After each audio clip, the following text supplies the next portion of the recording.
নমস্কার বন্ধুরা, আজ আমি আপনাদের সাথে শেয়ার করব উচ্ছের একটি নিরামিষ রেসিপি। তবে এইটুকু গ্যারান্টি দিয়ে বলতে পারি, এই পদ্ধতিতে রান্নাটা করলে দারুণ সুস্বাদু হবে। সিজন চেঞ্জের এই সময়ে রান্নাটা খেতে যতটা সুস্বাদু লাগে, খাওয়াও কিন্তু ঠিক ততটাই উপকারী। আশা করছি আপনাদেরও ভীষণ ভালো লাগবে।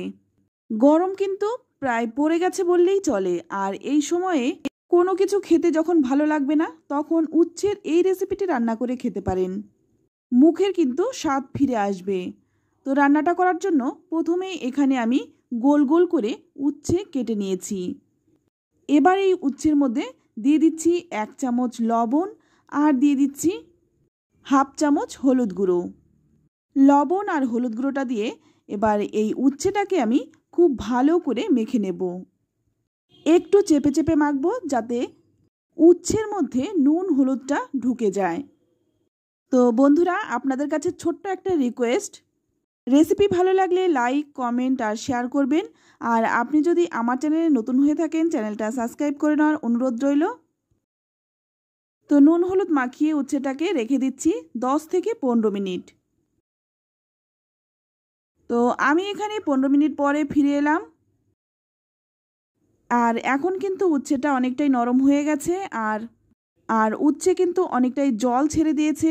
এবার এই উচ্ছের জলটা ভালো করে হাতের সাহায্যে চেপে চেপে বের করে নেব। তো আপনারা দেখতেই পাচ্ছেন কতটা জল বেরিয়েছে। এইভাবে যদি চেপে জলটা ফেলে দেওয়া হয়, অনেকটাই কিন্তু তেতো কম লাগবে। তো এখানে কিন্তু আমি উচ্ছেটা নিয়ে নিলাম, আর সঙ্গে নিয়েছি আলু। আলুটা দেখুন, আমি কিন্তু পাতলা পাতলা করে কেটেছি। গোল করে কেটে তারপর মাঝখান থেকে একটা ফালি করে নিয়েছি। এবার রান্নাটা করার জন্য কড়াই গরম করে নিয়ে এর মধ্যে দিয়ে দিলাম 2 চামচ সর্ষের তেল। তেলটা একটু ভালো করে গরম করে নেব। তারপর এখানে দেখুন, আমি কয়েকটা নিয়েছি ডালের বড়ি, আর এই বড়িগুলো এবার একটু লালচে রং ধরিয়ে ভেজে নেব। তবে হাতের কাছে যদি বড়িটা না থাকে, সেক্ষেত্রে বড়িটা না দিয়েও করতে পারেন। তো দেখুন, বড়িটা ভেজে তুলে নিলাম। এবার ওই তেলের মধ্যেই দিয়ে দিচ্ছি নুন হলুদ মাখিয়ে রাখা উচ্ছেগুলো। এবার এই নুন হলুদ মাখিয়ে রাখা উচ্ছেগুলোকে খুব ভালো করে ভেজে নেব। উচ্ছে যদি একটু ভালো করে ভেজে নেওয়া হয়, উচ্ছেটা খেতেও ভালো লাগে আর তেতোটাও কম হয়। এবার দেখুন, উচ্ছেটা ঢাকা দিয়ে রাখছি। ততক্ষণে এখানে আমি একটা মশলা বানিয়ে নেব।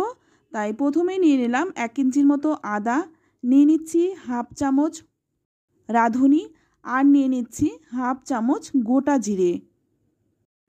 এবার এই রাঁধুনি, জিরে আর আদাটা একটু বেটে নেব। তো দেখুন, মশলাটা আমি বেটে নিয়েছি। তো এবার দেখুন, ঢাকনাটা খুলে নিলাম। আর মাঝে মধ্যে কিন্তু অবশ্যই ঢাকা খুলে একটু নেড়েচেড়ে দিতে হবে। তো আমি কিন্তু মাঝে মধ্যে ঢাকনাটা খুলে একটু নেড়েচেড়ে দিয়েছিলাম।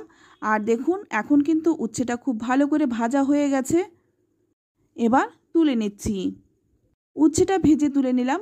এবার ওই কড়াইয়ের মধ্যে দিয়ে দিচ্ছি আর 1 চামচ সর্ষের তেল। ফোড়নে দিয়ে দিচ্ছি হাফ চামচ রাঁধুনি।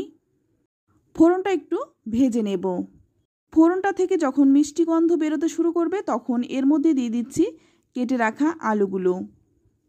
আলুটা একটু ভালো করে ভেজে নেব। আলুটা যদি ভালো করে ভেজে নেওয়া হয়, সেক্ষেত্রে তরকারিটার স্বাদটাও কিন্তু অনেকটাই ভালো হয়। এবার দেখুন, এর মধ্যে দিয়ে দিচ্ছি সামান্য একটু হলুদ গুঁড়ো, আর দিয়ে দিচ্ছি স্বাদ মতো লবণ। লবণ আর হলুদ গুঁড়োটা দিয়ে ভালো করে আলুটা একটু ভেজে নেব। তো আলুর যখন লালচে রং ধরে যাবে, তখন এর মধ্যে দিয়ে দেব বেটে রাখা মশলাটা। এই মশলাটা দিয়ে রান্নাটা করলে খেতে দুর্দান্ত হয়।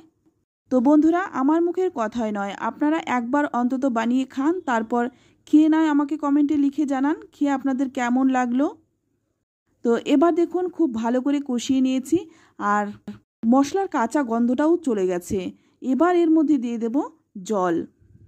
জলটা কিন্তু খুব একটা বেশি দেব না, অল্প দেব, কারণ এই রান্নাটা কিন্তু একটু গামাখা গামাখা হবে।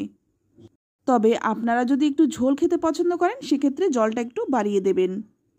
তো জলটা যখন ফুটে উঠবে, তখন এর মধ্যে দিয়ে দেব ভেজে রাখা উচ্ছেগুলো। এবার এই উচ্ছেটা দিয়ে একটু ভালো করে নেড়েচেড়ে মিশিয়ে নেব। আর এটা কিন্তু গরম ভাতে প্রথম পাতে খেতে ভীষণ ভালো লাগে। একটু ফুটিয়ে নিয়ে তারপর দেখুন একটা ঢাকা দিয়ে ঢেকে 5 মিনিট রেখে দিয়েছিলাম। 5 মিনিট পর ঢাকনাটা খুলে নিয়েছি। আর এখন কিন্তু আলু উচ্ছে দুটোই ভালো করে সেদ্ধ হয়ে গেছে, কারণ আলু আগেই ভেজে নিয়েছিলাম আর উচ্ছেটাও কিন্তু আগেই ভেজে নিয়েছিলাম। এবার দেখুন এর মধ্যে দিয়ে দিচ্ছি ভেজে রাখা বড়িগুলো। বড়িটা দিয়েও ভালো করে একটু নেড়েচেড়ে মিশিয়ে নেব। তো এই রান্নাটাতে কিন্তু লঙ্কা দেইনি, কারণ এটাকে বলা হয় উচ্ছের শুক্তো। এবার এর মধ্যে দিয়ে দিচ্ছি সামান্য একটু চিনি। চিনিটা দিলে স্বাদটা ব্যালেন্স হয় আর খেতেও ভীষণ ভালো লাগে। তো আপনারা কিন্তু ভালো করে জানেন শুক্তোতে কখনো লঙ্কা দেওয়া হয় না। এবার গ্যাসের আঁচটা একদম কমিয়ে দিয়ে 2 মিনিট ঢেকে রেখে তারপর একটু নেড়েচেড়ে নিয়ে নামিয়ে নেব। তো বন্ধুরা, গরম ভাতের সাথে এটা খেতে কিন্তু ভীষণ ভালো লাগে। তো এখন কিন্তু নামিয়ে নিচ্ছি। তো দেখুন এটা দেখতে যতটা সুন্দর খেতেও দুর্দান্ত হয়। তো বন্ধুরা, রেসিপিটি কেমন লাগলো অবশ্যই কমেন্টে জানাবেন। ভালো লাগলে লাইক শেয়ার করতে একদম ভুলবেন না। আর আপনি যদি আমার চ্যানেলে নতুন হয়ে থাকেন চ্যানেলটা সাবস্ক্রাইব করে নেওয়ার অনুরোধ রইল। আজ এই অবধি, আবারও নিয়ে আসবো অন্য কোনো নতুন রেসিপি। ততক্ষণ সকলে ভালো থাকবেন, সুস্থ থাকবেন আর সকলকেই ধন্যবাদ।